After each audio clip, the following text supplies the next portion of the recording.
কাজ দিয়ে যেমন আলোচনায় থাকেন দক্ষিণী তারকা প্রভাস, তেমনি তার ব্যক্তিগত জীবন নিয়েও সমালোচনার শেষ নেই।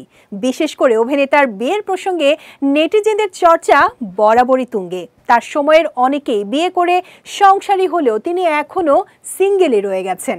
এমনকি একাধিক অভিনেত্রীর সঙ্গে নাম জড়ালেও শেষ পর্যন্ত কারো সঙ্গে গাঁটছড়া বাঁধেননি প্রভাস। বহুবার বিয়ের গুঞ্জনও শোনা গেছে তার, তবে তা বাস্তবে রূপ নেয়নি কখনো। এবার জানা গেল সকল গুঞ্জন পেছনে ফেলে অবশেষে নাকি বিয়ের পিঁড়িতে বসছেন প্রভাস।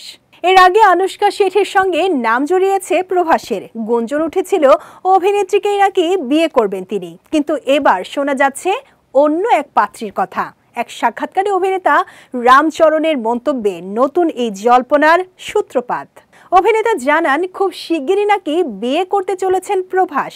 পাত্রী নাকি অন্ধ্রপ্রদেশের গণপভরামের মেয়ে। এরপরই জল্পনা বাড়িয়ে দেন দক্ষিণী সিনেমার জনপ্রিয় বিশ্লেষক মনুবালা বিজয় বালান। এক্স হ্যান্ডেলে তিনি প্রভাসের নাম লিখে তার সঙ্গে নবদম্পতির ইমোজি জুড়ে দিয়েছেন। এই পোস্ট দেখেই কৌতূহল প্রকাশ করতে শুরু করেন প্রভাস ভক্তরা। উচ্ছ্বসিত হয়ে তারা পাত্রী সম্পর্কে জানতে চান। যদিও নেটিজেনদের একাংশ মনে করছেন প্রভাসের বিয়ে জল্পনা নাকি এবারও স্রেফ গুঞ্জন।